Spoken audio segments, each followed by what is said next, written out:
Hey guys, tonight we slip quietly into a world of wind, wool, and worry specifically. The kind of worry that only comes from waking up as a postal courier in the Mongol Empire. You're not a soldier, not a noble, not a shaman. You're something far less glamorous and, weirdly, much more essential, a horseback mailman. It's dawn on the Central Asian steppe, and you have about 200 miles to ride before you can collapse into your next greasy supper. The sky is a dome of pale indigo when you open your eyes.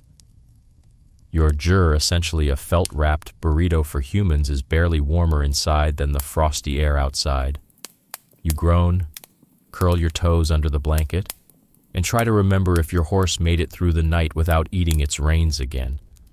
From the icy draft sneaking through the flap and the rhythmic groaning of wind against the walls, you already know today won't be gentle. Your bones pop like corn as you rise. The air smells faintly of old mutton, last night's smoke, and damp wool. You fumble around for your boots, which are stiff as if made of wood and somehow heavier than you remember. Slipping them on is a battle of wills, and you're losing. Outside, the land stretches out like a massive gray-green pancake. The steppe doesn't have landmarks so much as vague suggestions of distance. In every direction, grass, sky, maybe a sheep. Somewhere behind you, other gurs form a loose family camp. They're all still asleep or pretending to be. You're not sure which is worse. Your horse, thank goodness, is still there. Sort of. He's chewing on a bit of rope that probably wasn't meant to be food. You call him Dustfoot, which is both a term of endearment and a warning to others. He snorts and eyes you with the blank scorn of a creature who knows exactly how replaceable you are. The Mongol system has horses waiting at posts all along your route. You could technically switch mounts whenever, but still, Dustfoot is yours. Kind of. You sling your satchel over your shoulder. It holds messages tucked in bone tubes, bits of paper wrapped in silk, and a small wooden seal that lets postmasters know you're not just some guy pretending to be a courier, which, apparently, happens often enough to merit real punishments. As you pack up, a chicken waddles by and eyes your bag like it might contain cracked corn or betrayal. Somewhere a baby wails. The wind, because it's extra dramatic today, howls across the steppe like it's auditioning for a horror story. Welcome to morning. You check your gear bow, check. Tiny knife, check. Crumbs from last night's dumpling, unfortunately also check. You have no armor, no mail uniform, just layers of rough fabric, fur trim, and the unshakable feeling that your spine is older than the empire. Historians still argue whether Mongol postal riders had any special status among the general population. Some say you were respected civil servants. Others insist you were barely above shepherds on the social ladder. Judging by your current need to pee behind a yak, the latter feels more accurate. As you mount Dustfoot, he shifts his weight just enough to make it difficult. He does this every time. You click your tongue, pat his neck, and mutter vague promises of extra barley that neither of you believe. Then you're off, trotting out into a land that looks exactly like it did yesterday, and exactly like it will tomorrow. It's almost meditative if meditation included saddle rash and occasional wolf sightings. There are no paved roads, no signs, no GPS, just your brain, the sky, and an uncanny ability to tell direction based on where the wind smells like camel. You squint toward the horizon. Your first relay station is maybe 35 miles out, depending on how grumpy the terrain gets. A lark trills. You spot a fox trotting along a ridge. For a moment, it's just you and the silence of the world until Dustfoot sneezes and nearly throws you sideways. Thanks, buddy.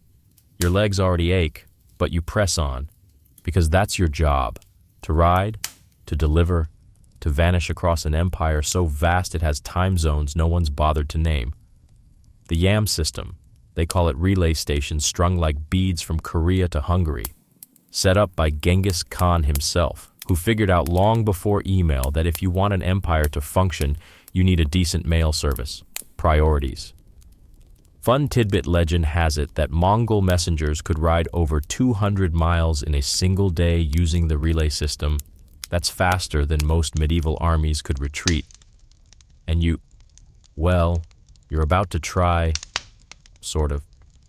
If Dustfoot cooperates, as the wind picks up, you tuck your chin to your chest and squint forward. The horizon wobbles. Your stomach reminds you that breakfast was mostly air and wishful thinking. You hum to yourself, partly to stay awake, partly because it's the only thing that doesn't make your lungs hurt in this cold. Somewhere, a hawk screams.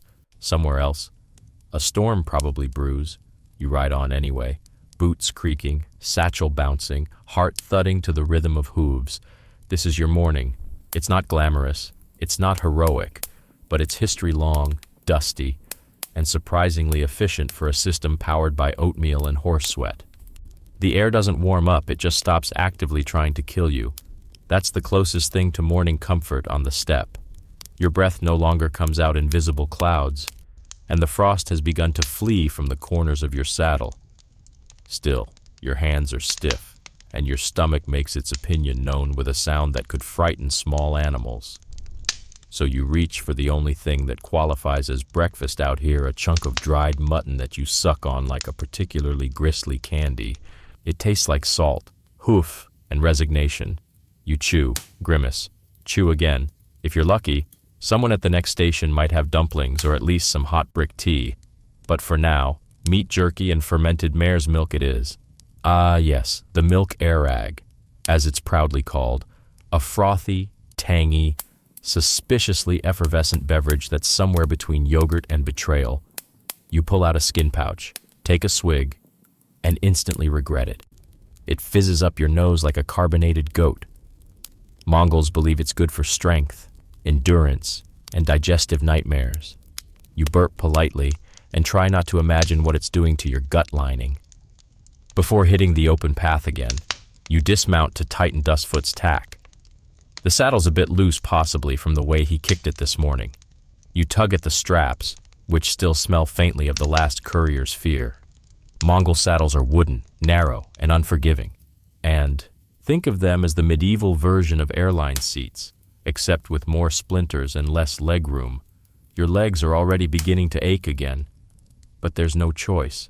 You mount up slower this time and push Dustfoot into a canter. The ground rolls gently beneath you. The steppe isn't flat, exactly. It's more like a giant's unmade bedhills. Dips, grassy ridges. You dodge gopher holes with expert instinct. One bad step and your horse could snap a leg. And then it's a long walk to the next relay, assuming the wolves let you walk at all, to keep your mind occupied. You start ticking off your morning chores. Let's see, survived night in a freezing felt burrito, check. Consumed rotten yogurt beverage, regrettably. Check. Restrapped suicidal horse's saddle, check. Kept all internal organs while riding, currently ongoing. You make a game of it. Every time you spot a jur in the distance, you try to guess which clan it belongs to. The Kiat, the Merkit, or just some unlucky goat herders pretending not to see you. You're technically an official courier of the great Khan and emissary of his divine will, but that doesn't mean people always want to share their dumplings. Speaking of gurs, you finally pass one close enough to see smoke curling from the roof hole. A woman steps out, squints into the distance, and sees you. You wave. She waves back, kind of. It's more like a shrug performed with the hand. But you'll take it. You remind yourself to look dignified. You're part of the YAM, the imperial relay system designed by Genghis Khan to unify his sprawling conquests. Every station is a node, every rider a nerve. Without you, the empire's nerves go numb. Historians agree the YAM was one of the most advanced communication networks of the medieval world. But here's the kicker. Nobody agrees just how standardized it was. Some say there were fixed schedules, with riders like you expected to hit posts every few hours. Others suggest it was more of a ride hard and hope model, with variable stops and frequent improvisation. The truth probably lies somewhere in between, like most things in Mongol logistics. You reach a low ridge and pause. Below, a shallow valley glints with frozen puddles. You see distant motion, a few wild horses, or maybe a rival courier team heading east. You pull out your carved message plaque and check it again. It's a strip of wood with official markings, your golden ticket through the posts. Lose this, and you're just a guy with suspicious satchels. Your next destination is Ordugal, a humble but vital station on the stretch of the Yam. It's run by a famously grumpy ex-archer named Borchu who once shot a bird midair just to silence it. You like Borchu? He doesn't talk much, but he makes decent meat stew and once loaned you a spare pair of boots. You never gave them back. You suspect he noticed, but getting there means riding through a shallow marsh first. Dustfoot, predictably, hates marshes. You coax him forward with soft words and threats. The ground squelches beneath his hooves. Insects flit around your face, yes. Even in this cold, the bugs persist. You slap them away like sleepwalking percussion. A passing breeze brings the scent of crushed herbs. Somewhere nearby, someone's burning incense, probably a shaman blessing a sick animal or asking the sky gods to make their in-laws disappear. You pause to listen, almost expecting drums. Nothing but wind and horse breath. You ride on. By now, your spine feels like it's been unraveled and rewound incorrectly. Dustfoot begins to droop, his ears flicking back. Time for a break. You dismount awkwardly, knees buckling. You both stand there, heaving, looking at each other like two co-workers who've survived a bad office party. You offer him a handful of grain from your pouch. He accepts, grudgingly. Small wins. You take the moment to check your messages again.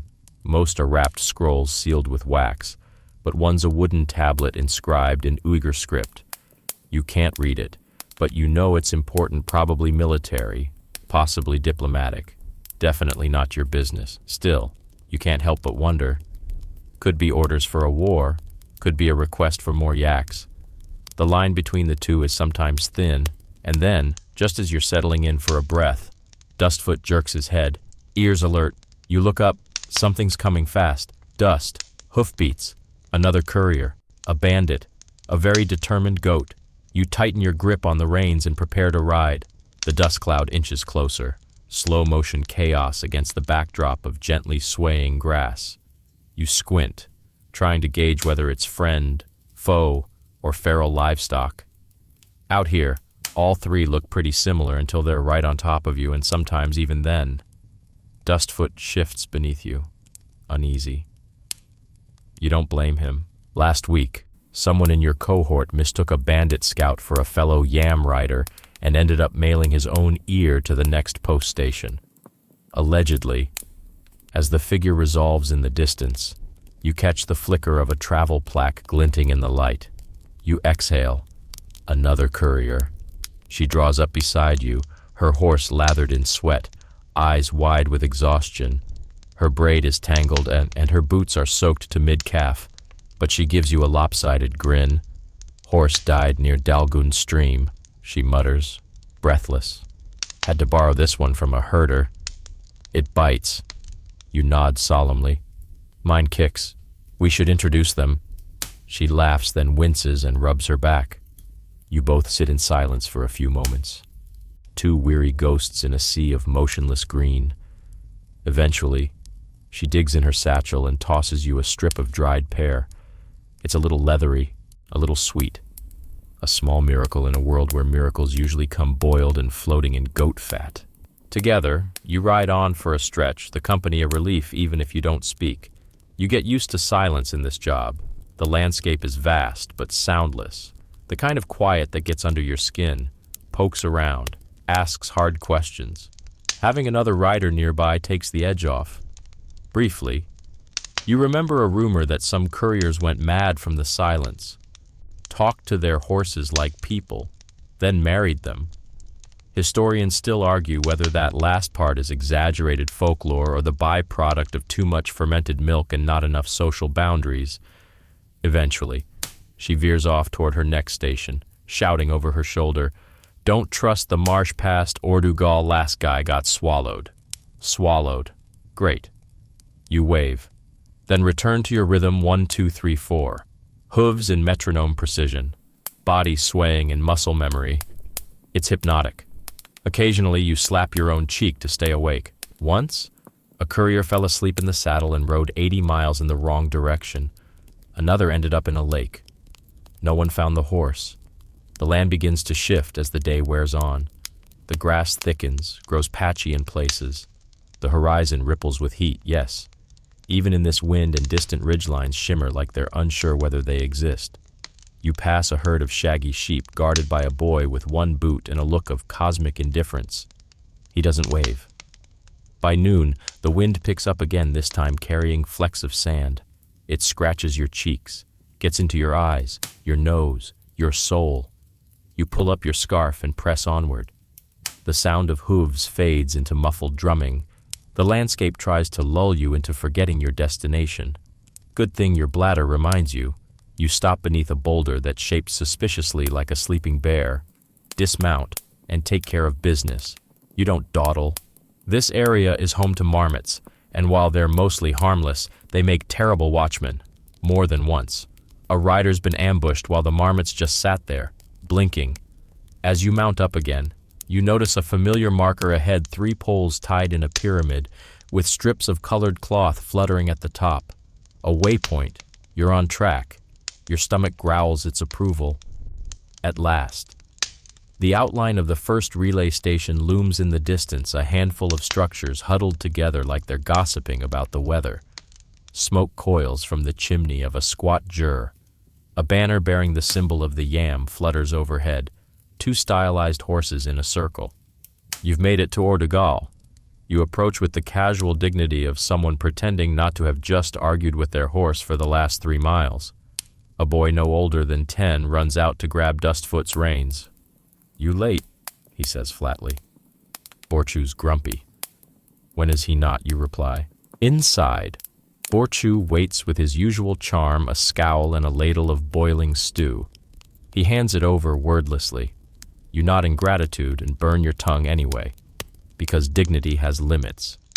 Borchu eyes your satchel, then the plaque hanging from your belt. He grunts in approval, then gestures to the horses tethered nearby.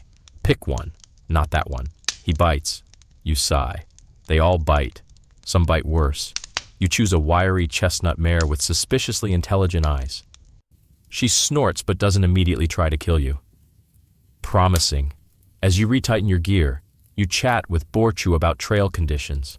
"Snow coming from the west," he says between mouthfuls. "Bandits seen near Red Hill. They stole a goat. 1 goat. It was a very important goat." He also mentions something about a stone that bleeds if you spit on it, but you file that under Borchu's mystical nonsense. Next to the story of the 2-headed eagle, he swears he once fed dumplings. Still, you respect him. He's been managing this station for over 20 years. Survived wars, famines, bureaucrats. Probably will outlive you and your horse combined.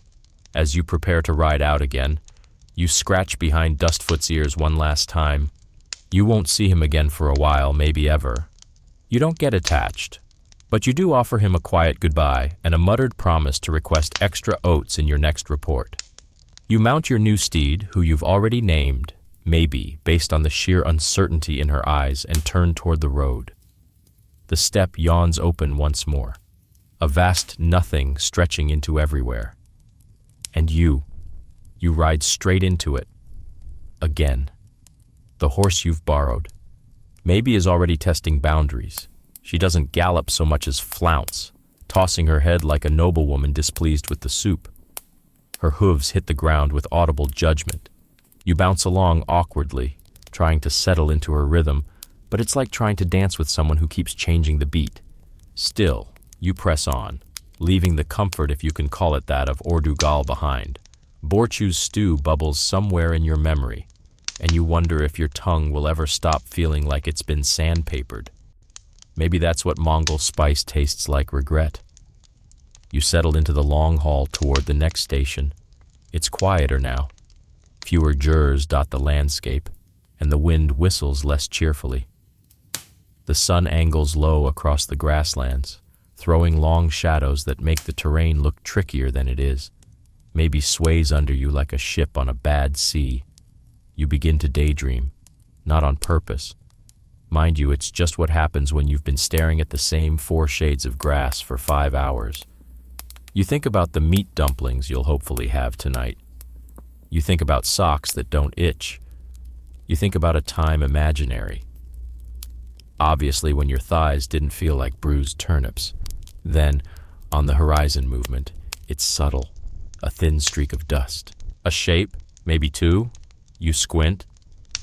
As you draw closer, the station comes into view. This one's smaller than Ordugal.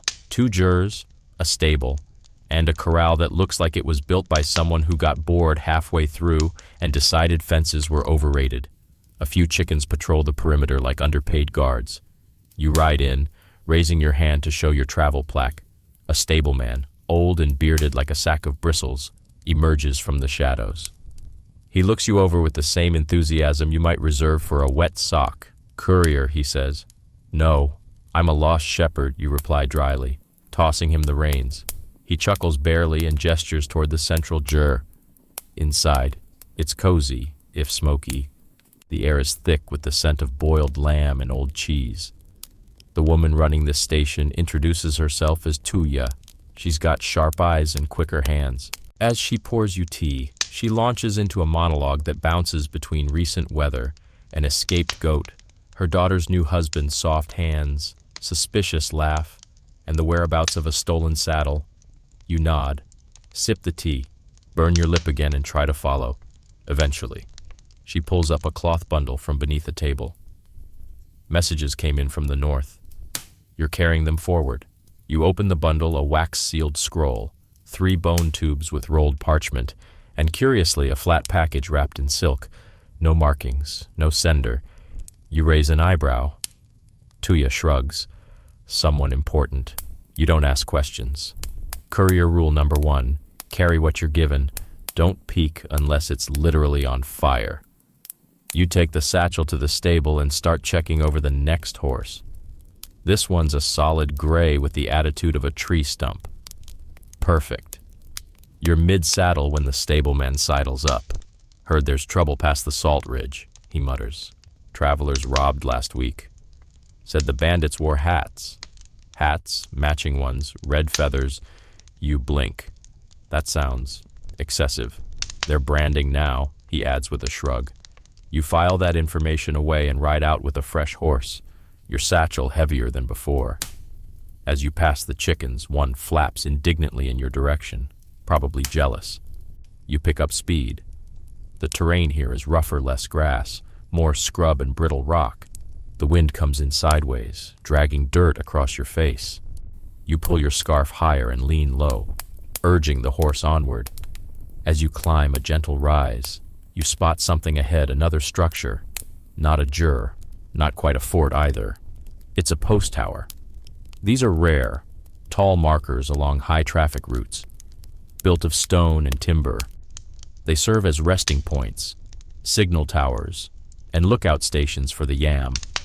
You approach with a mixture of curiosity and aching knees. Inside, a young man greets you, barely old enough to grow a beard, but wearing a tunic that says, "I take my job very seriously." He offers you dried apricots. You accept 5. "This is the midpoint between Tuya's station and Karzu Ordu," he explains. "We're supposed to spot riders and signal if bandits approach." You look around at the absence of flags, smoke signals, or even a bell. "How do you signal?" He hesitates. "I throw rocks. Sometimes I shout." You finish your apricots, pat your horse, and ride on, trying not to think about the terrifying fragility of the system you depend on. But that's the thing, it works. Most of the time, Genghis Khan's postal network was one of the fastest and most reliable in the world.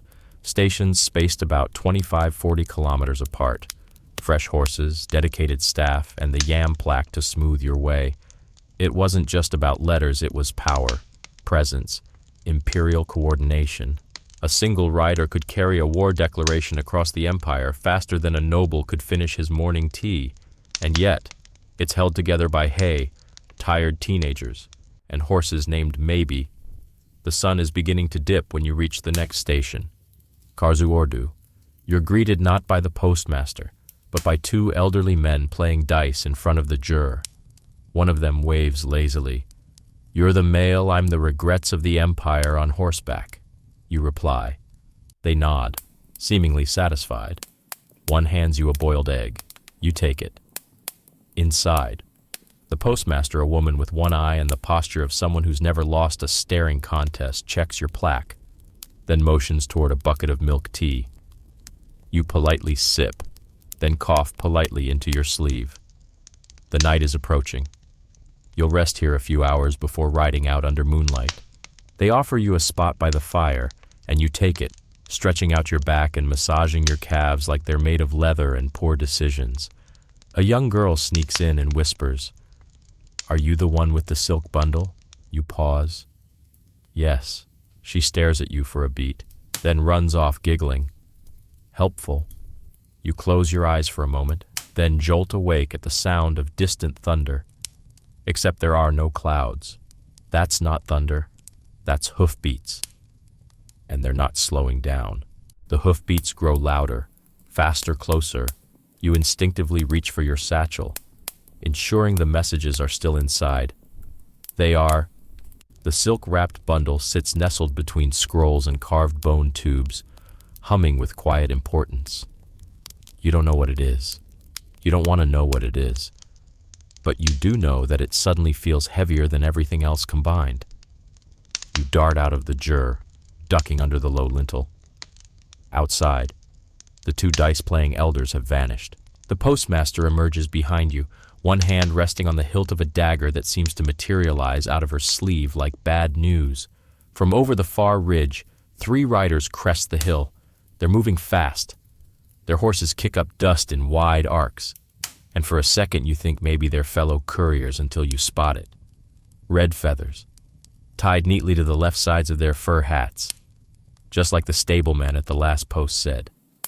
Bandits, you mutter, because obviously, the postmaster doesn't panic. She doesn't shout. She just narrows her one eye and mutters, "I'll stall them." You're about to ask how, when she's already walking toward the riders like she's greeting cousins who forgot to bring dumplings. You run to the rear of the station where your horse is still tethered. It's not, maybe, sadly, but it's solid, fast, and currently chewing a boot. You yank the reins and mount, gripping the satchel tight.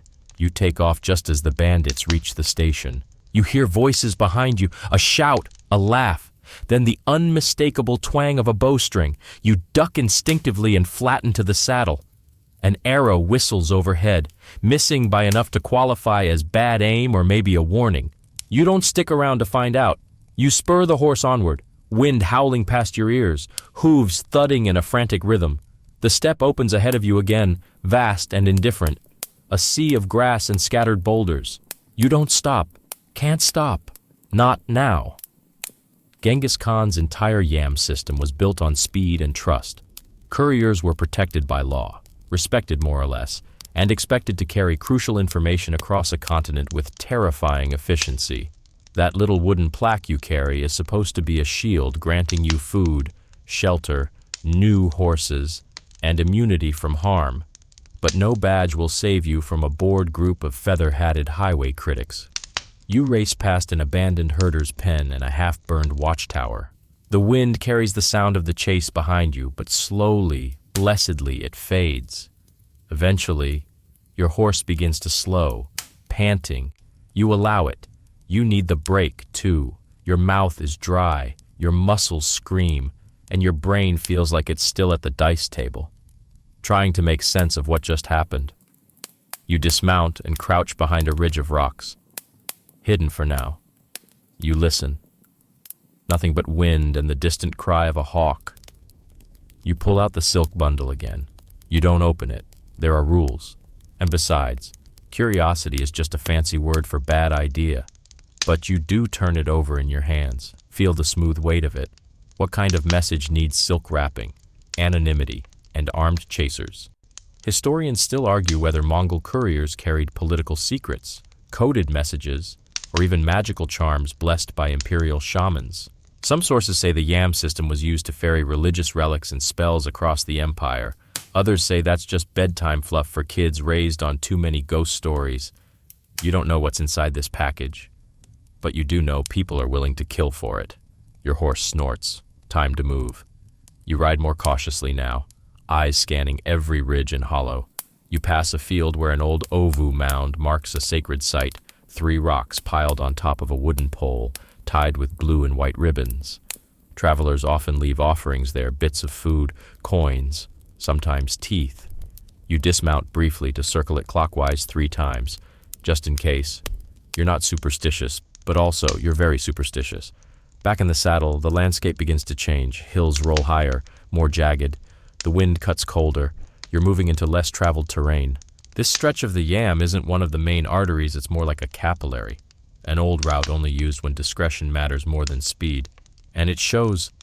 The next post station is a half-collapsed hut surrounded by the skeletal remains of a broken cart. No jurors, no smoke, just one bored-looking teenager sitting on a rock, holding a stick like it's a weapon and a companion. You ride up slowly. He stands, doesn't wave. Got any milk, you ask? He squints. Traded it for mushrooms. You blink. Cooked mushrooms. He doesn't answer. You pass him the plaque. He nods and gestures to a single horse tied to a pole, chewing what might be a sleeve. No spare food, he says. No worries, you lie. As you swap horses, this one's small but built like it hates people, you take a quick drink from your skin. The airag is warm now. Somehow that makes it worse. You ride out again, into deepening dusk. The sun sinks behind the hills, and shadows stretch long across your path. The wind carries smells of cold dirt, tired grass, and something faintly metallic. A storm's coming, or maybe just more trouble. Your new horse, let's call her Grudge, moves with stubborn precision. Not fast, not lazy, just determined. You respect that. Up ahead, a shape materializes in the gloom, a man, walking on the steppe. At night he's tall, wrapped in a fur coat too thick for summer, and he doesn't carry a pack. You slow, uncertain. He raises a hand not to wave, but to show his empty palm, a sign of peace. You stop a few feet away. Courier, he asks. Yep. Carrying anything of importance? You pause. Your fingers tighten on the satchel, not unless someone wants to trade it for a better horse. You say. He chuckles. Wise. Keep going. There's a fork in the trail ahead. Left is safer. Right is wetter. He turns without another word and walks off into the darkness. Historians still argue whether the Mongol Empire used wandering scouts and informants to guide its couriers through dangerous terrain. Some say these lone walkers were part of an elite class. Others think they were just eccentric wanderers with excellent timing. Either way, you take his advice. You go left.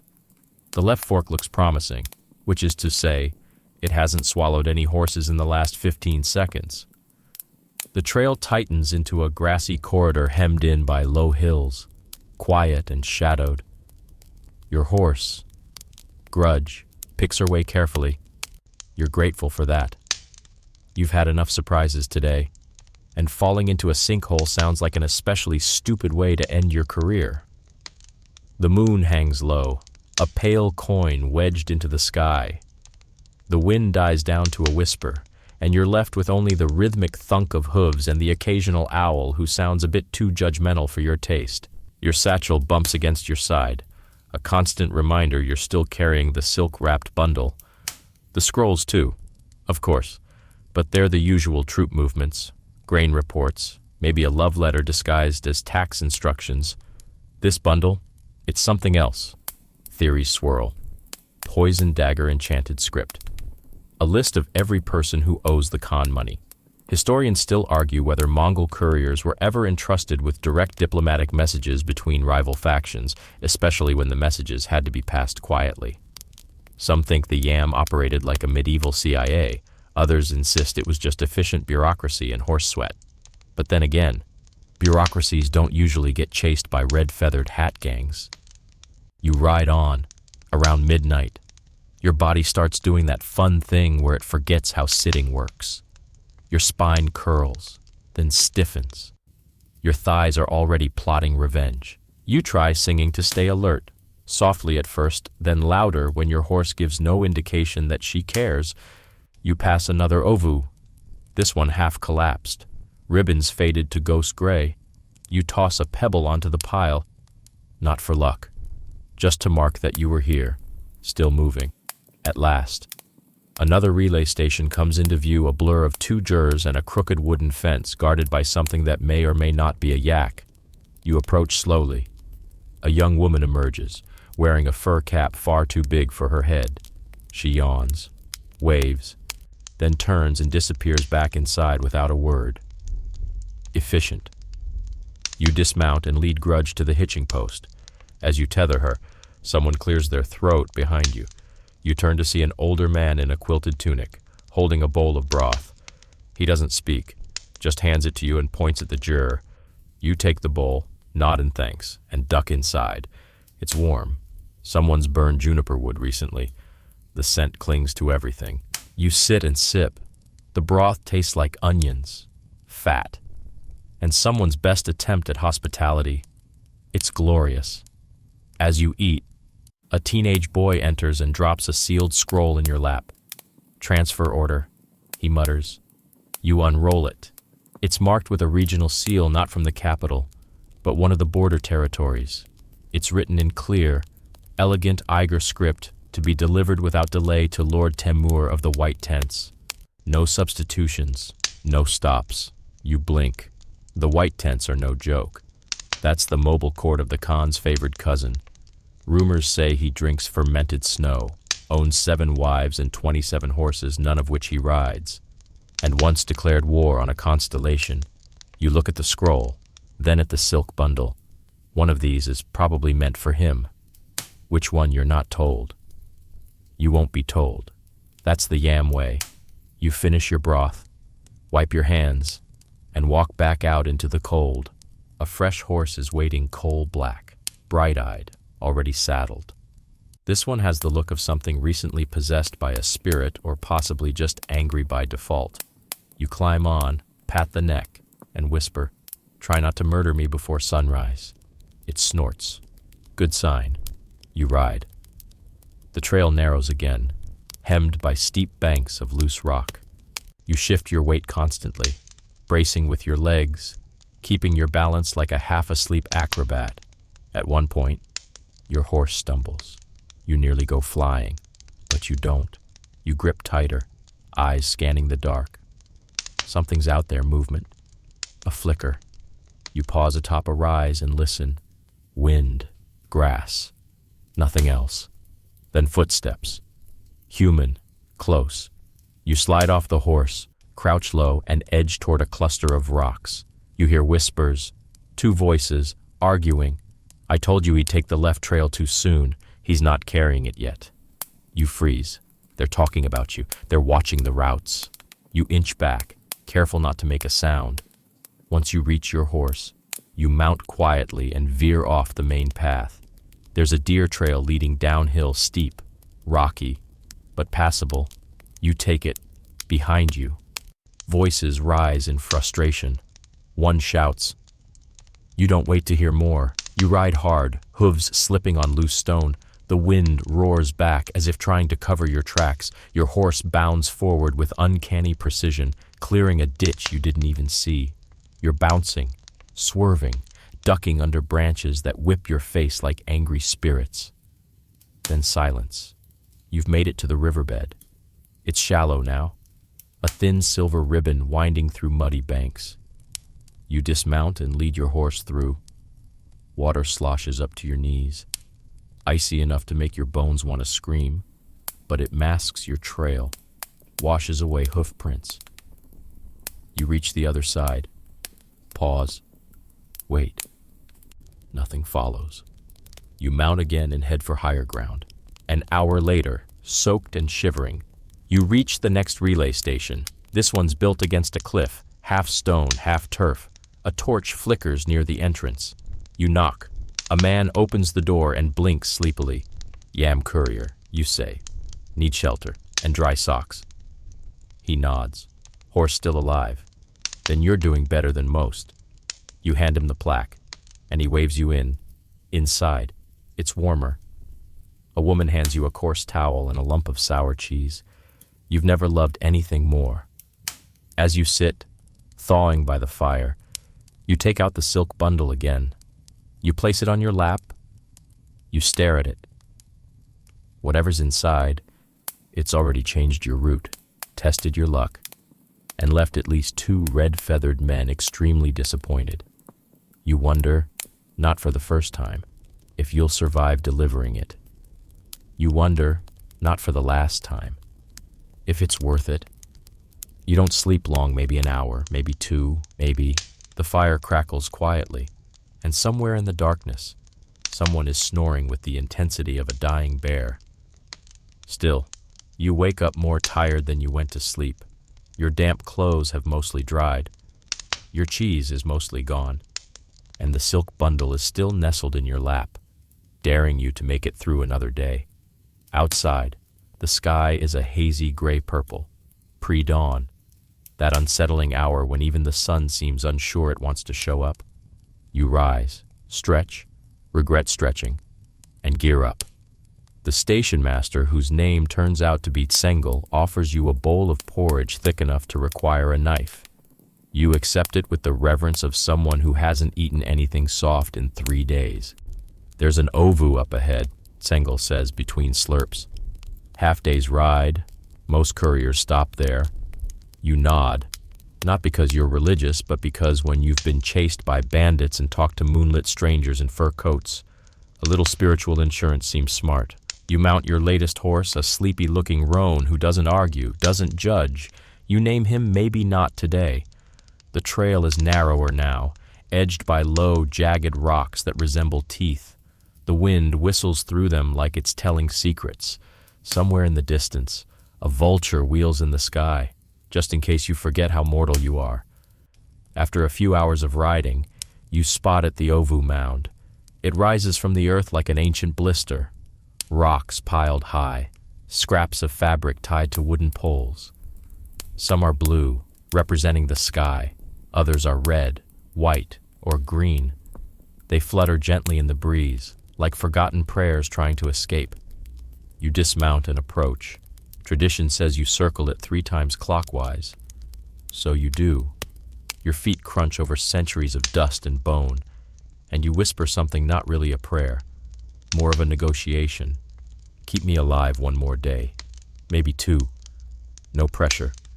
You leave a strip of cloth torn from the edge of your saddle blanket. It's not much, but it's yours. You also notice something odd, an old skull, half buried near the base of the mound. Human, judging by the teeth. It grins up at you, empty sockets full of judgment. You nod respectfully. Hope your messages got through. You remount and ride on. The trail winds upward now, hugging the side of a hill where the grass grows thin and rocks play tricks on your balance. You spot hoofprints in the mud, old. Mostly, but one set looks fresher. You slow your pace. There's a clearing up ahead. Not much, just a flat patch of earth, a few scattered bones, and a rock shaped uncannily like a person squatting. You stop. You wait. Then movement. From behind the rock, a man emerges. He's wrapped in layered robes, face half covered by a scarf, eyes sharp and too calm. Courier, he says. Depends. You reply. Are you going to shoot me? He chuckles. Not today. You really wish people would stop saying that. He steps forward slowly, hands raised to show he's unarmed. I'm here to warn you. There's a group waiting at the next station. Not officials, not post staff, bandits, not exactly. They're looking for a specific message. You glance at your satchel. Not subtle. He nods. Yes, that one. Why are you telling me this? He shrugs. Let's just say I don't like bullies. And I like the con system running on time. You'll find a side path half a league ahead cuts through the ravine. You narrow your eyes. You a courier I was, he says softly. A long time ago. Before I delivered something I shouldn't have. He turns and walks away without another word. You stand there for a minute, chewing on the implications like jerky. Then you ride, and sure enough, half a league later, there it is, a narrow trail barely visible behind a curtain of tall grass. You pull the reins, turn off the main path, and descend. The ravine is damp, silent, and smells faintly of mushrooms. Your horse picks through it carefully, hooves slipping occasionally on moss-slick stones. Halfway through, you spot another offering site, this one smaller. A cairn, marked by bone fragments and a single leather boot tied to a stick. You ride past slowly, eyes alert. It's quiet enough to hear your own thoughts. Unfortunately, you start wondering what's in the silk bundle again. Could it be a royal decree, an assassination order? A love confession between two nobles who think paper is more secure than whispers. Historians still argue whether the YAM system was ever used to deliver non-official messages, things the Khans wouldn't have approved of. Romantic notes, bribes, threats, secrets. The truth is, when you build an empire-wide communication network and put it in the hands of hungry, half-frozen messengers, stuff's going to happen. The trail opens up again near dusk, and you find yourself on a high ridge overlooking a wide plain. Far off, you spot the next relay station. Smoke curls from its chimney. Horses graze in a fenced enclosure. Looks normal, peaceful, too peaceful. You don't ride straight in. Instead, you circle wide, approaching from the south. You dismount in the brush and crawl closer. Just a peek. There they are, 3 men, sitting outside the Jier, drinking from a shared pot. Not relay workers, not dressed like riders. One has a short blade tucked into his belt. Another has feathers on his hat. Red, you sigh. You backtrack quietly and return to your horse.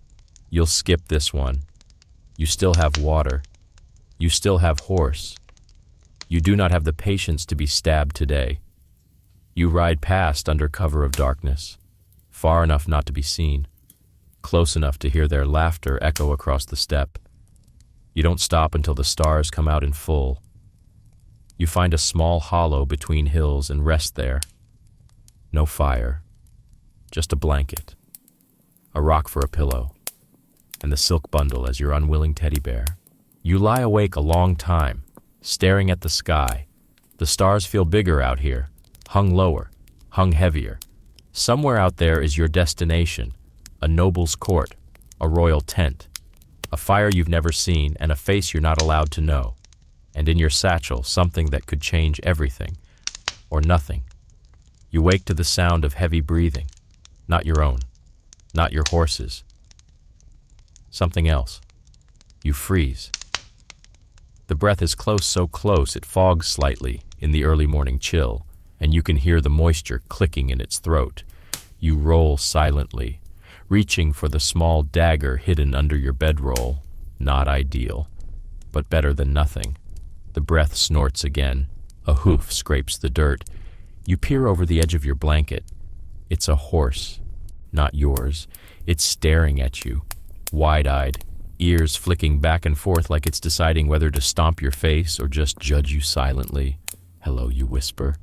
The horse responds by attempting to eat your sleeve. Moments later, someone else appears over the ridge, shouting, "Biter, get back here. Oh no, you know that name."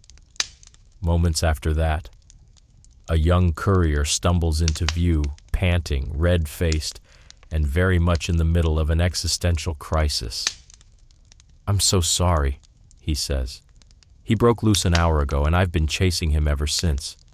You stand, brushing dirt off your tunic, and mutter, "You're not the first. You won't be the last." Because Biter, yes, that's his real name, is something of a legend among yam riders. A lean, mottled menace with teeth like a wood saw and the personality of a kicked wasp. You once rode him for 20 miles. You still have the scars. He still has part of your glove. You help the courier wrestle the reins away from Biter, who responds by biting the air in protest. His teeth snap inches from your shoulder. Charming as ever. You sigh. The courier may be 18. Maybe just haunted says his name is Temujin. No relation, he quickly adds. Everyone asks. He's on his first long route, carrying messages from the eastern border. He looks miserable. You share some of your water and offer him a flatbread puck that was once bread and is now mostly theory. He accepts both like you've just handed him salvation. Together, you ride for a few miles before the trails split. Temujin turns north. You watch him disappear into the grass, still half-wrestling Biter, and whisper a quiet apology. Because that horse never forgets. Your path veers west, toward the mountains. The air grows thinner, drier, and full of things that rattle. The trail turns to gravel and then to loose stone, forcing you to dismount and walk to spare your horse's hooves. You climb, and climb, and climb. At one point, you consider just mailing yourself off a cliff to save time, but your horse seems to sense your despair and keeps nudging you forward with its nose. It's weirdly comforting. Eventually, you reach the next station, a windswept outpost nestled between two enormous rocks shaped like the world's angriest camels.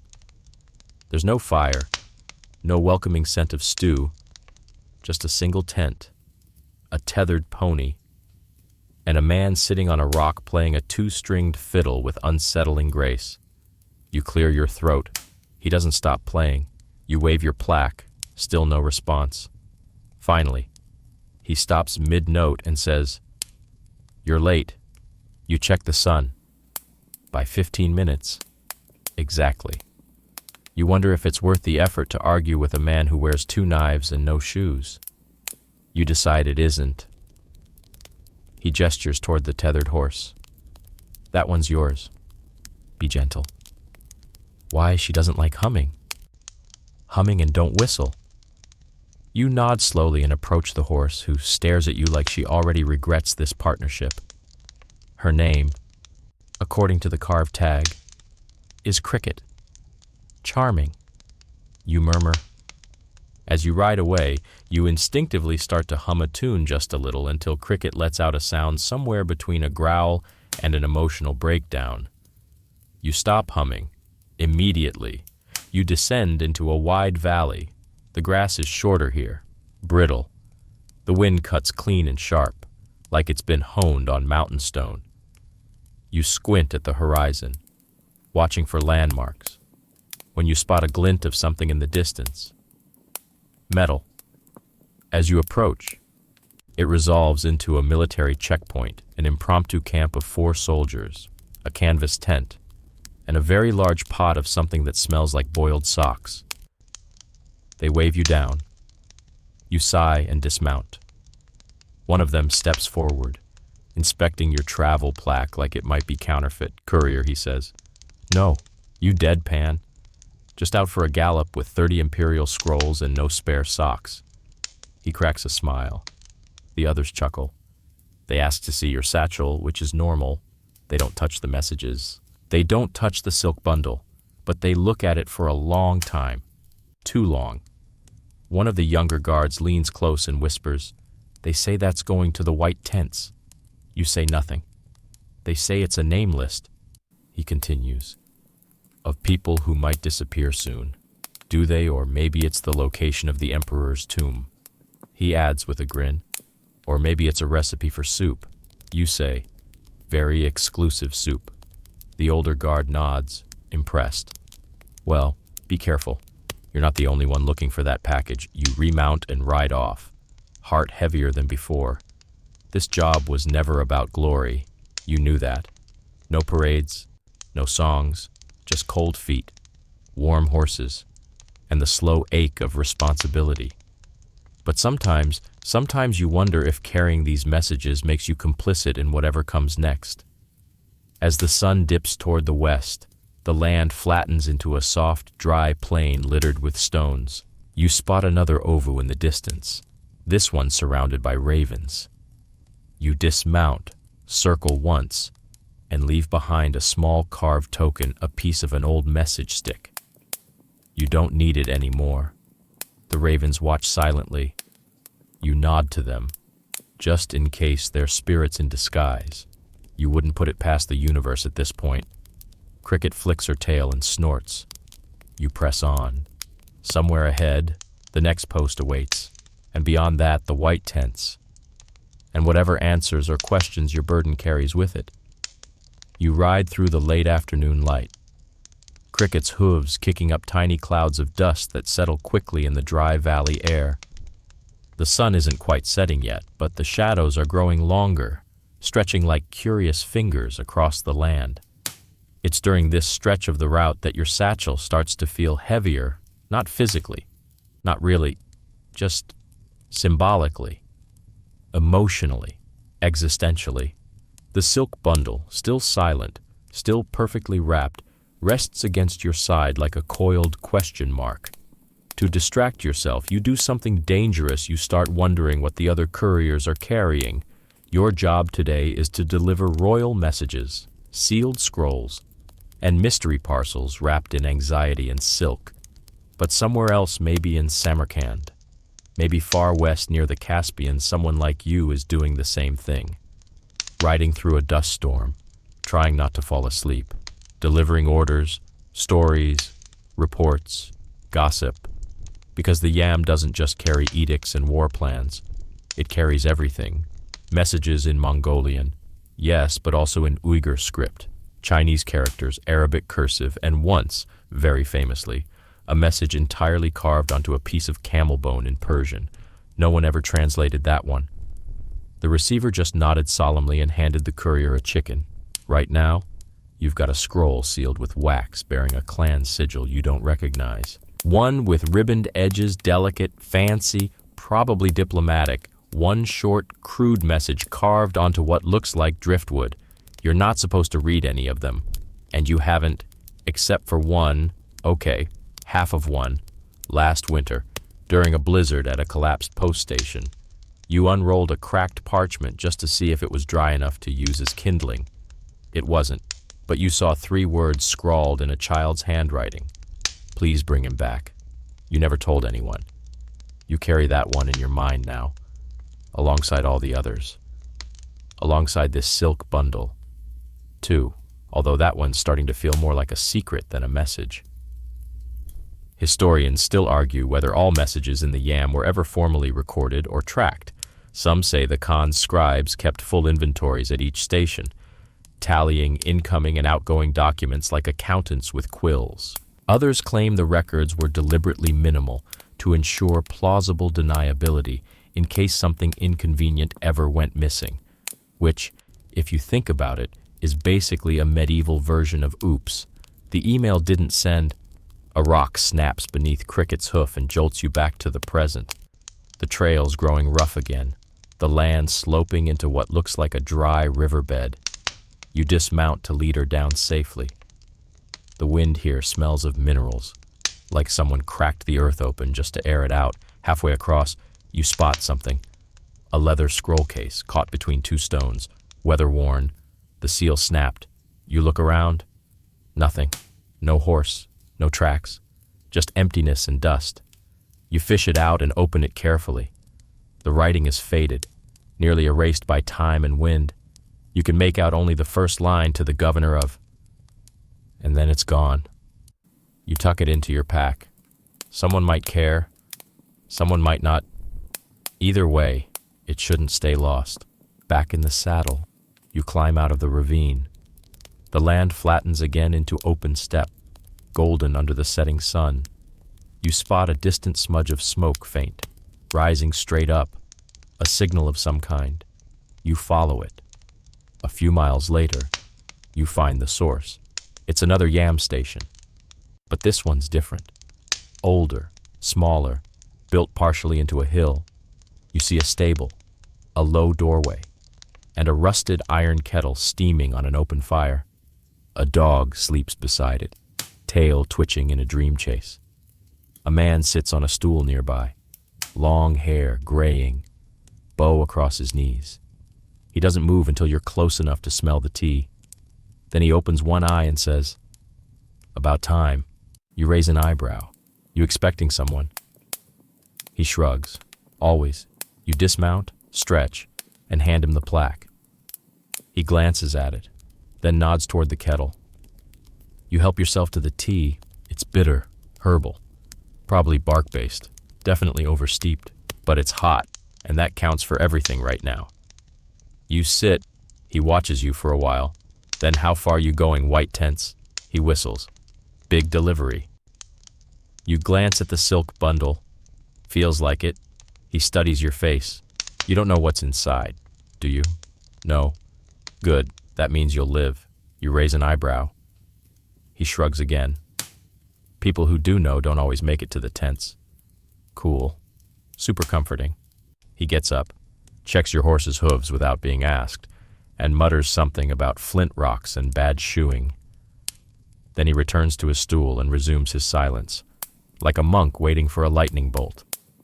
The sun slips behind the hills. You decide to spend the night here. Inside the logir, it's surprisingly warm. He offers you a blanket that smells like yak and peace.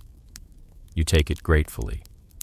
Before you sleep, you pull the silk-wrapped package from your satchel again.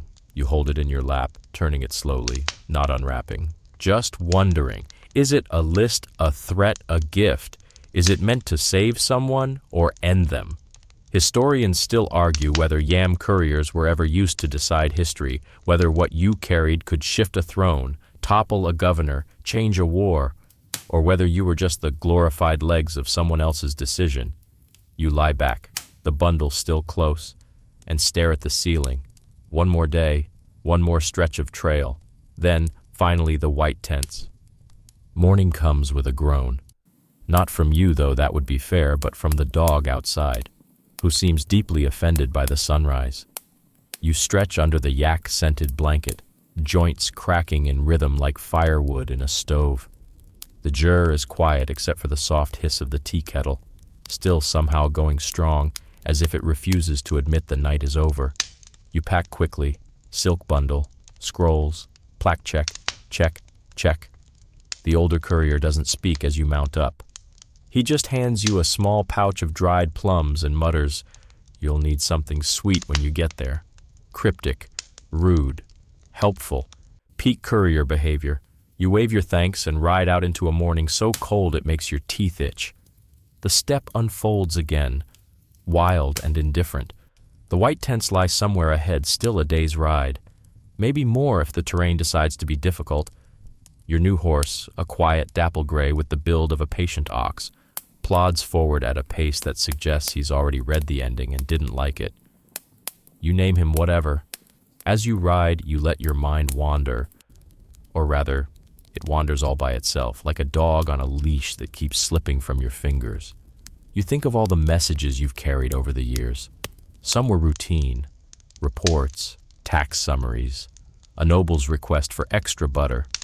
One was a marriage proposal that smelled suspiciously like perfume and desperation. You wonder if it ever worked out. You hope not. Anyone who proposes through a Mongol post courier deserves complicated in-laws. But some messages were heavier.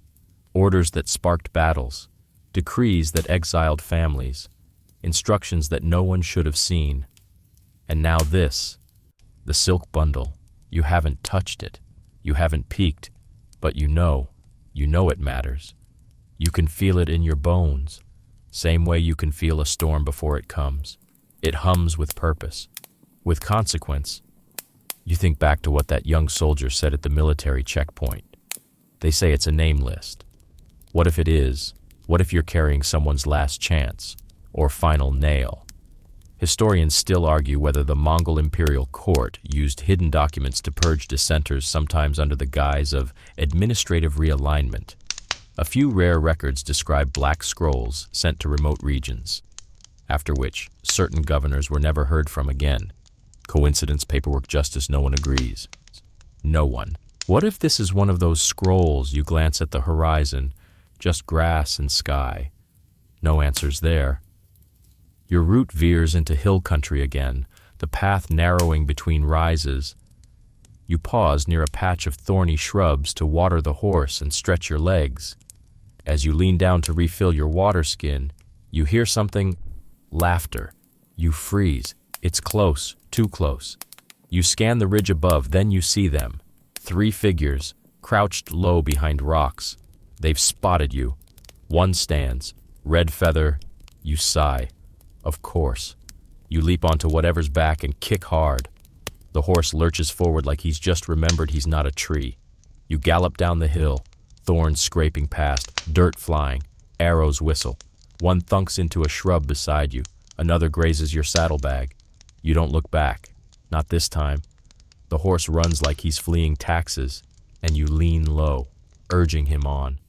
The terrain blurs. You spot a dry creek bed, dive into it. Ride hard along its edge, hidden from above.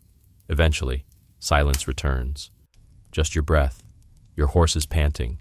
Your heart like a war drum. You check the satchel. It's intact. The silk bundle still rests at the bottom, wrapped tight, smug as ever. You emerge from the creek bed into a shallow valley, and up ahead you see them. Tents. Dozens of them. Tall, white, and arranged in orderly rings like pearls scattered on the land. The white tents. Mobile court of the Khan's cousin. Regional nerve center. A place where fortunes rise and fall over a single sentence, especially the kind written in fancy ink and carried by bone-weary messengers. You slow your horse, you smooth your tunic. You try to look less like someone who just fled an ambush and more like someone who belongs here. As you ride toward the outer ring, a guard waves you down. He's dressed in ceremonial gear, lamellar armor polished to a shine, helmet trimmed in horsehair, name and business, he barks. You hold up your travel plaque, Imperial Yam Courier, messages for Lord Timur. He eyes the plaque, then the satchel. His gaze lingers on the silk bundle. Wait here. He vanishes into the maze of tents. Minutes pass. Then he returns with a second man older, better dressed, eyes sharp enough to shave with. Come, the man says simply. You dismount and follow, leading whatever, who now appears deeply regretful about every life choice that brought him here. You walk past fire pits, blacksmith stalls, and children chasing chickens. This is no battlefield, it's a city of fabric and ceremony. You smell stew, hear chanting, glimpse a falcon perched atop a gilded pole. Eventually, you reach a large central tent with a blue banner hanging above the entrance, a stylized sun, encircled by 8 arrows. The man gestures for you to enter. You duck inside.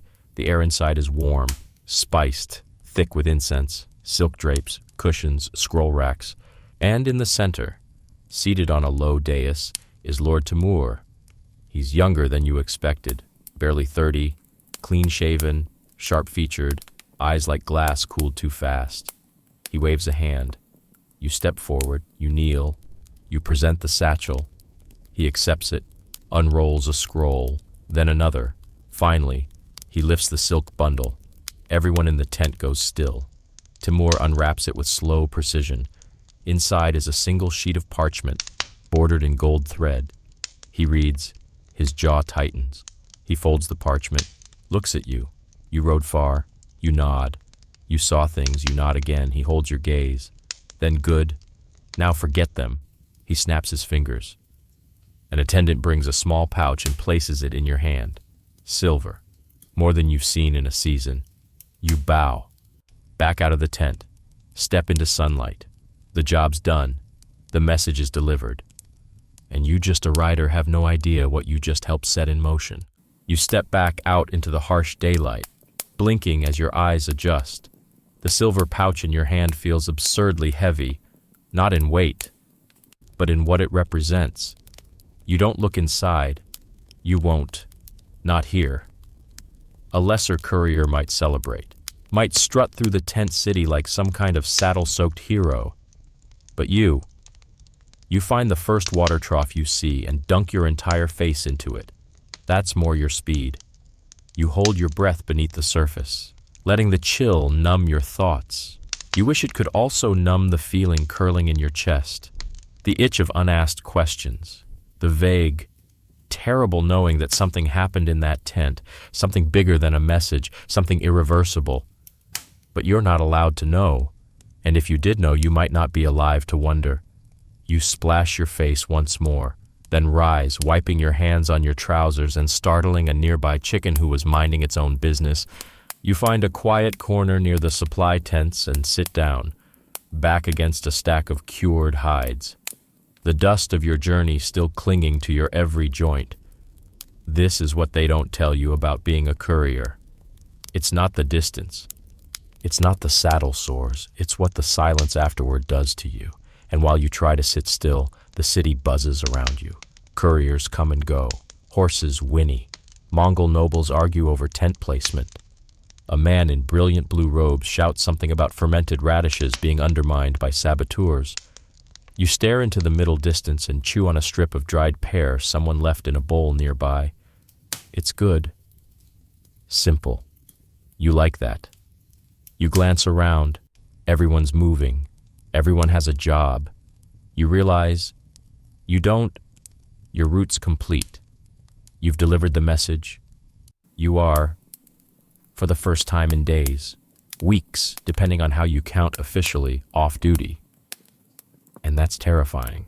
You stand, stretch, and decide to walk it off. You wander the white tent slowly, absorbing the strange blend of imperial command and market chaos, blacksmiths hammer horse bits beside astrologers reading fate from sheep bones. Children run barefoot past aristocrats in furs. A man is loudly arguing with a parrot. The parrot is winning. You pass a corner where scribes are copying scrolls by firelight.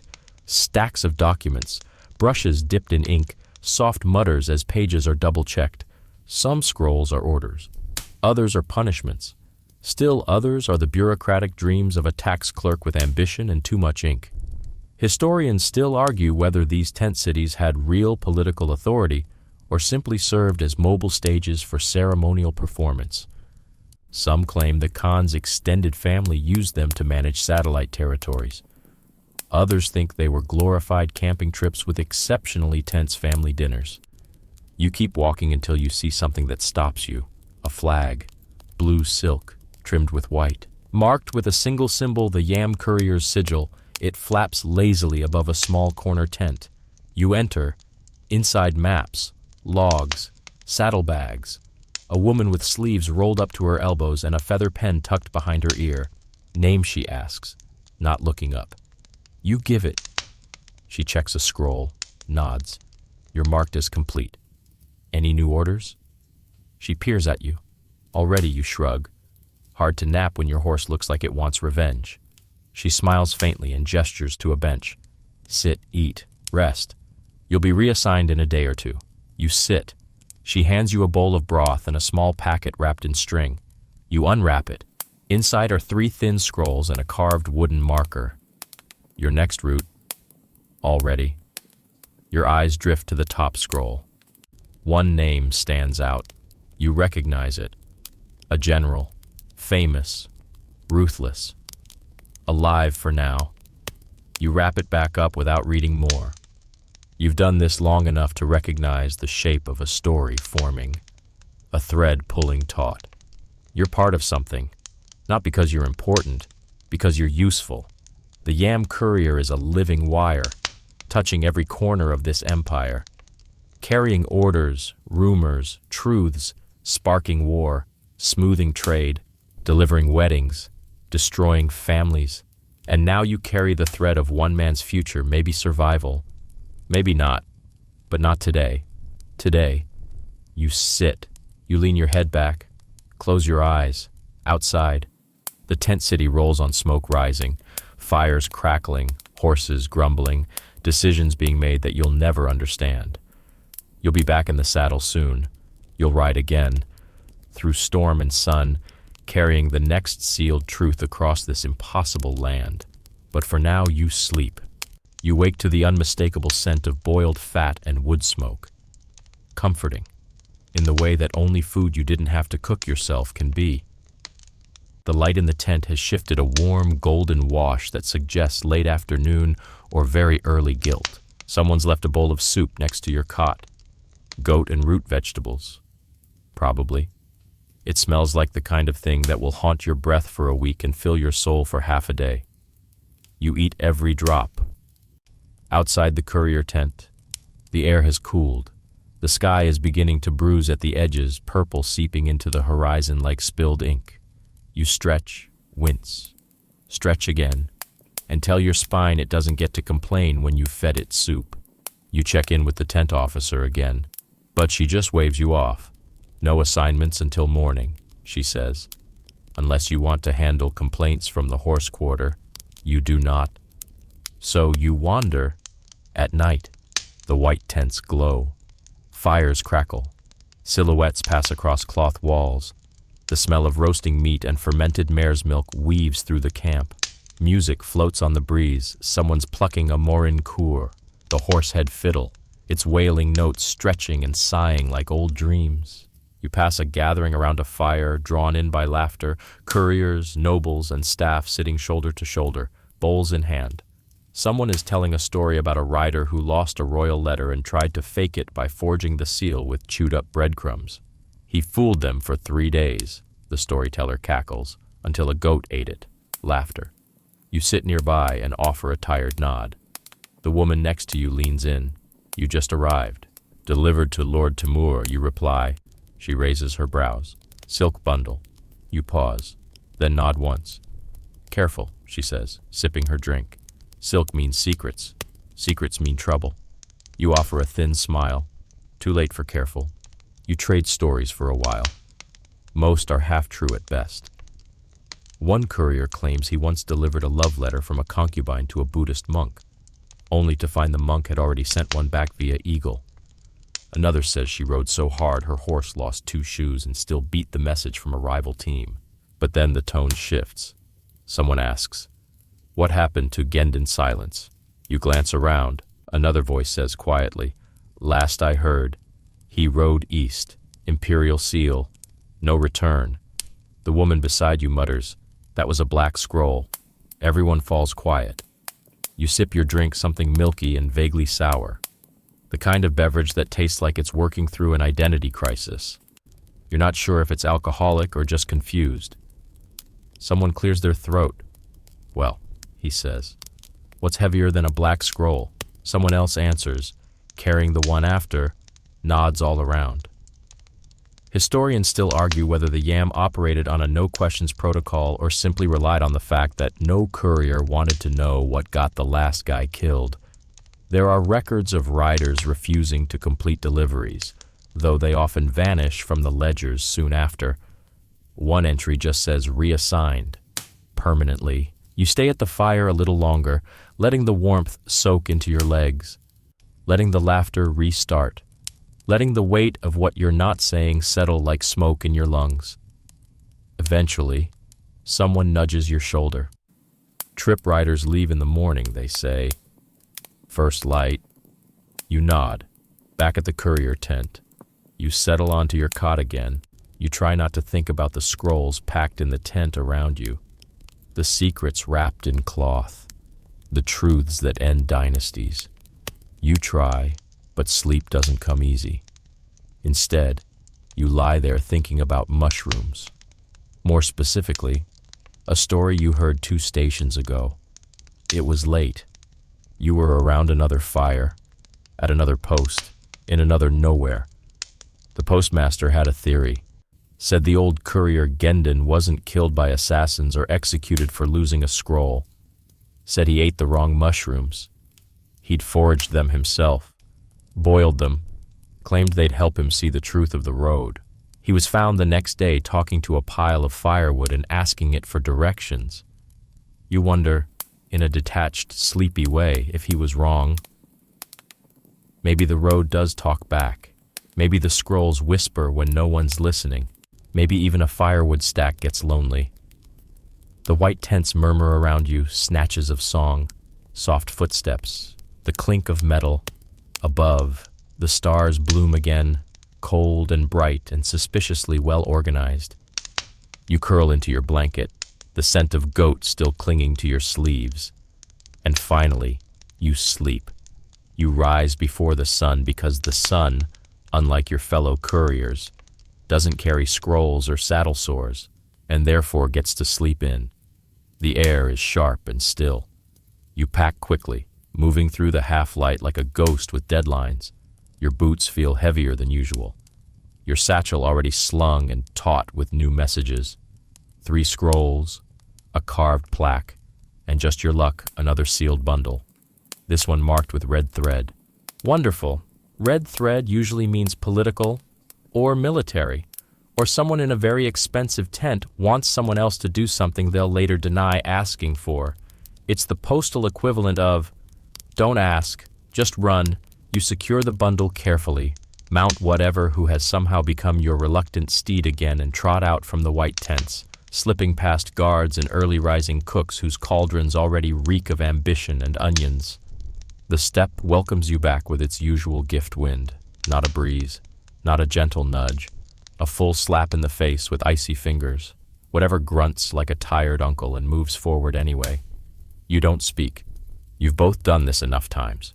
Your route veers east, then dips south. This leg is unfamiliar, not dangerous, just unknown, which, out here, can be worse. The sun finally decides to show up, dragging golden fingers across the grass. The steppe stretches ahead, no posts, no tents, just low hills, the occasional stubborn shrub, and silence so thick it hums.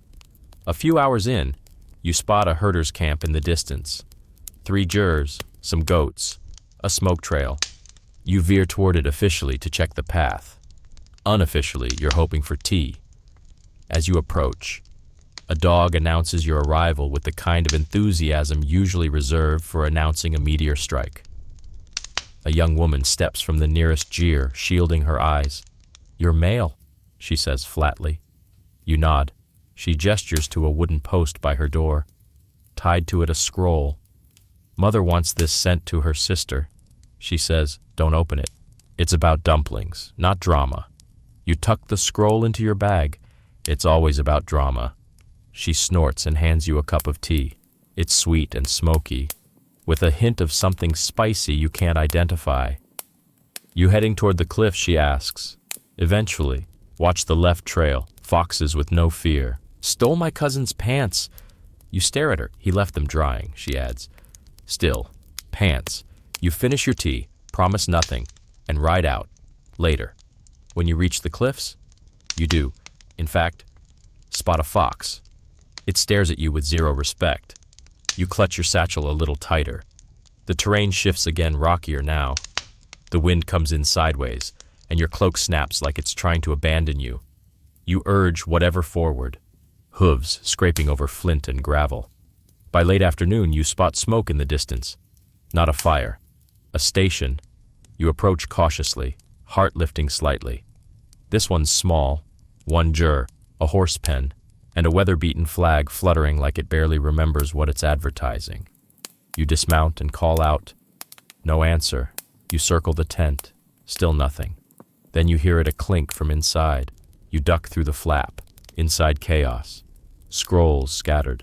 The brazier cold. A pot overturned. A boot on the floor. No foot in it. And in the corner, a man slumped against the wall, holding a cup. Visitor. He mumbles. Station master was. Still might be.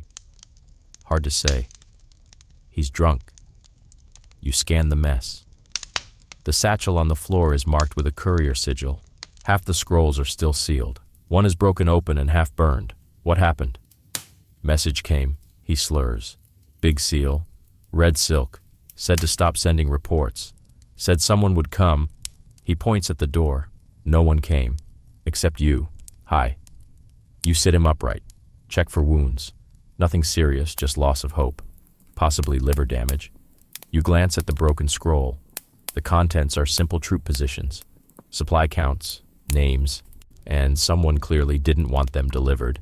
You collect the scattered scrolls, repack his satchel, and find a second horse tied behind the jeer, hungry, but alive. You feed it from your rations and tether it to whatever. You'll take both. Finish the route. Because someone has to. You leave the station quietly. The wind picks up again, biting colder now. You ride for another hour before setting camp in a narrow gully. The 2 horses tied nearby, eyes glowing faintly in the firelight. You roast a sliver of dried meat, sip the last of your tea, and stare at your expanding satchel. It's full now, too full. Messages, official and unofficial. Orders spoken and silenced. One bundle that hums with power. Another that smells faintly of perfume and regret. You think again of Gendon, of black scrolls, of the rider who didn't return. Historians still argue whether courier logs were edited after the fact, cleaned, adjusted, names shifted or erased. Some believe every courier who vanished in service lives on as a ghost in the archives, read aloud once, then filed into oblivion. You hope they're wrong. You lie back and watch the stars rise. Tomorrow, you'll reach the river station. There, you'll offload at least half your burden, trade for fresh boots. Maybe learn the latest about that goat riding contest near the southern border. You chuckle softly. Even now, the yam runs powered by messengers, gossip, secrets, and dry meat. You close your eyes, one hand resting on the satchel. Still full, still dangerous, still yours to carry. Dawn comes late in the gully, the sun creeping over the cliffs like it's trying not to wake anyone. You stir beneath your blanket of dust and regret, bones crackling as you sit up. The fire's down to glowing embers. Whatever and the second horse whom you've mentally dubbed also regret are still dozing, tails flicking lazily. You rub your face with both hands. Your breath fogs. It's colder today. You feel it in your fingers, your knees, your soul. The wind smells like it's about to snow, even if the sky's still clear. You don't linger. Scrolls packed, bundle secured, teeth gritted. You mount and ride. Today's route is deceptively short.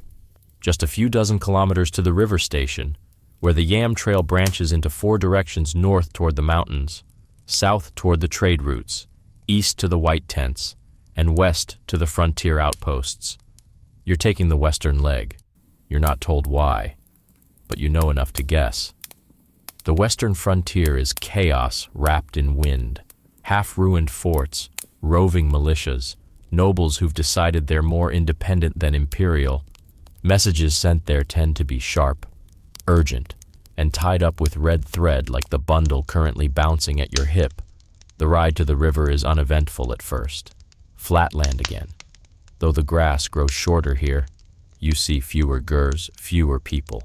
A lone rider appears on a ridge once, watches you, then vanishes before you can wave. Probably another courier. Possibly not. The sun climbs. The wind stiffens. You pass a dry well, a collapsed fence, and oddly, a half-buried helmet poking up from the earth like a rusted mushroom. You don't stop. Midday. The river appears broad, slow, and slate-colored. The station sits beside it, low buildings, corrals, a cluster of couriers, and 3 rowboats tied off near a rickety dock. One of them already has a horse in it. You approach and are met by a wide-eyed teenage assistant who can't seem to stop blinking. "You're the one from the white tents," he asks. "Do I not look like I've ridden through half the empire?" He stammers, nods, and helps you dismount. Inside the station, it's busy. Scrolls are being sorted, horses rubbed down. 2 older riders are arguing about bridge repairs using increasingly imaginative insults. The station master, a woman with a braid thicker than your arm, waves you over. "You're offloading the scrolls to Fort 9, she says. But this, she taps the red thread bundle, goes straight to Lord Kulan's camp. No diversions. You nod. She hands you a sealed reply scroll, also red-threaded. You don't ask what's in it, but her eyes are tight as she says, "You'll cross by boat. From there, it's a day's ride. Maybe less if you're fast. Expect wind. Expect no welcome. Perfect." You stow the scrolls and board the boat with whatever, who looks at the river like it owes him money. The ferryman says nothing, just rows. The river is wide here, but not deep slow enough to reflect the sky, fast enough to drag you down if you fall in. Halfway across, you see something bobbing near the reeds, a box, wooden, tied shut. The ferryman doesn't look, doesn't ask, just keeps rowing. You don't ask either. Historians still argue whether the Yam network was used to dispose of messages that were no longer politically relevant. Some say scrolls were burned, others that they were sunk in lakes or rivers. A few whisper about sealed messages buried at crossroads, under Ovu's offers to gods, or warnings to travelers. The box drifts past. You ride on. On the far bank, the landscape changes. Dustier, cracked earth in places, more rocks than grass. The wind picks up dry and cold like it's coming from some ancient place that never forgave the world for existing. You ride hard, push the pace, whatever seems motivated. Maybe it's the wind. Maybe he senses you're almost done. Distant mountains loom, dark against the horizon. The trail narrows, then splits into branching paths. You take the left one. Following the markings etched into a sun-bleached post, Kulan West, you ride until dusk. Then you see them, the tents. Not white, black, big, angular, trimmed in red and gold, tied down hard against the wind. They squat like beasts guarding the hillside. A line of guards meets you before you reach them. Lamellar armor, bows strung, not smiling. You raise your plaque. They stare. One disappears into the camp. You wait. The wind whistles, whatever snorts. Then a signal. You're waved in. You ride slowly into the camp. No one speaks. No one greets. At the center stands a single pole with a banner, a red hawk, wings spread wide. Lord Kulan's crest. You dismount. One of the guards takes your reins. Another gestures toward a long, low tent. You enter. Inside heat, smoke, and silence. Lord Kulan sits cross-legged on a dais, wrapped in dark robes, hair braided into a single thick rope, eyes hard enough to flake stone. You kneel. You present the scroll. Then the bundle.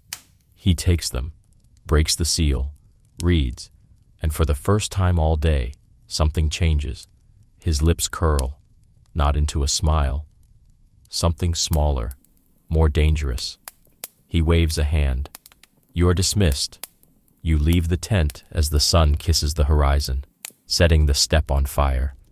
You don't know what was in the scroll.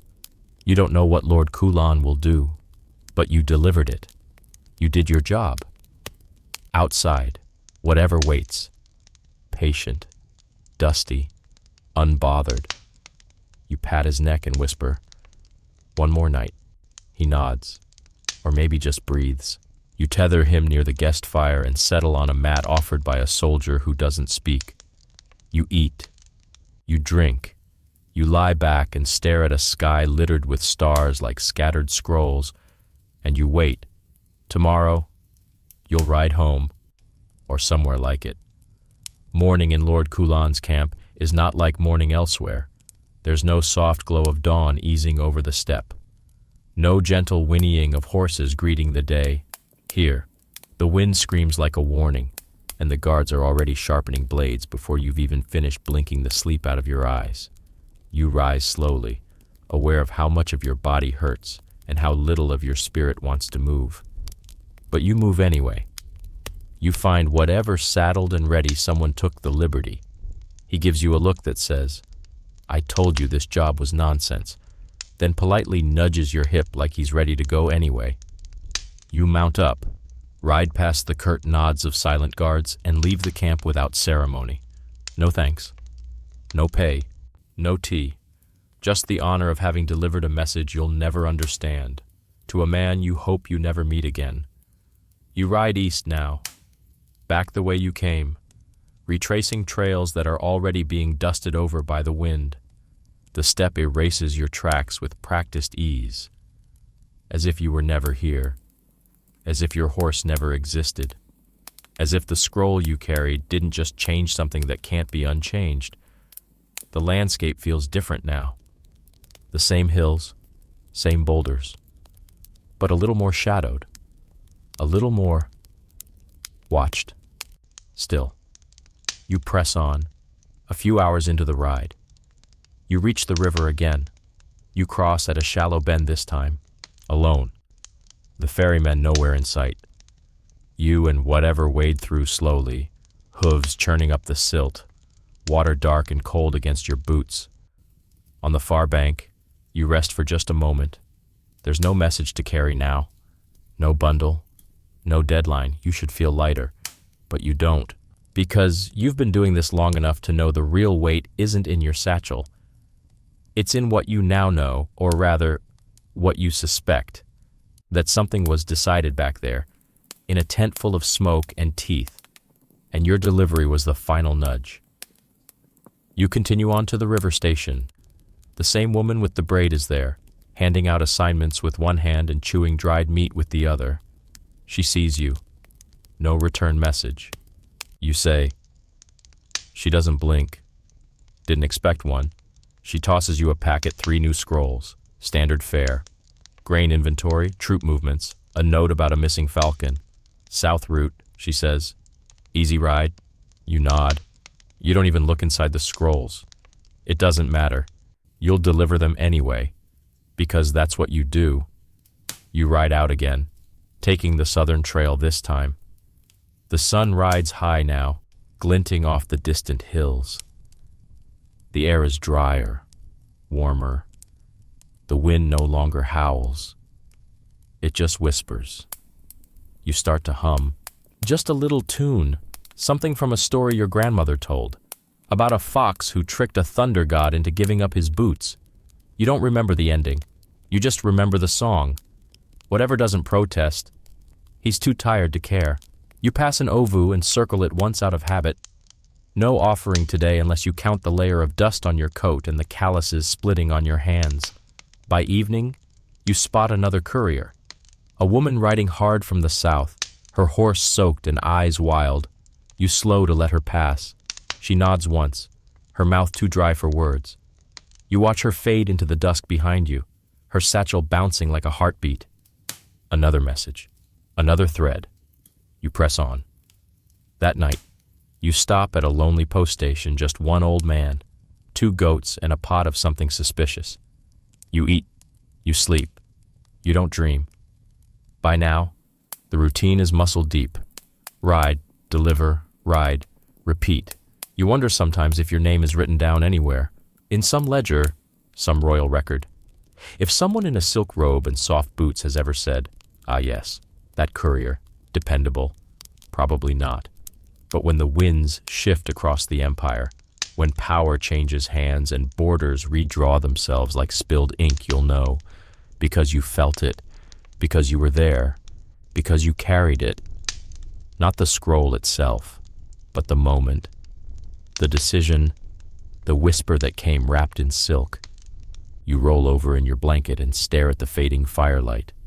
You think of all the riders out there, scattered across the steppe like sparks in a windstorm, some carrying letters of love, others of war, all of them moving, quiet, relentless, necessary. You smile to yourself, just a little. You're tired, you're hungry, you're alive, and tomorrow you'll ride again.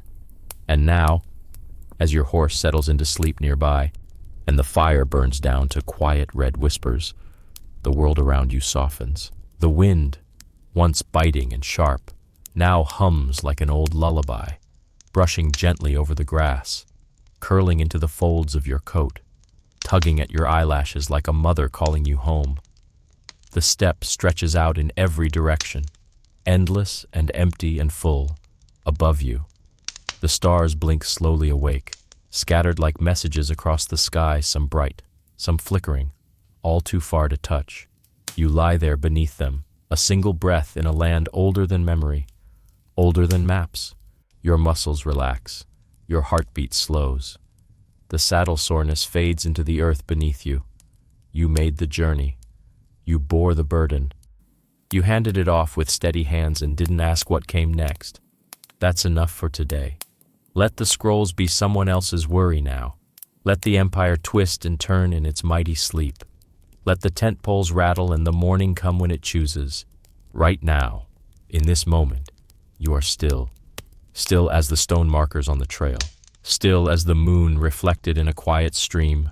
Still as the breath between gallops. So drift, drift gently. Let your mind loosen from its reins.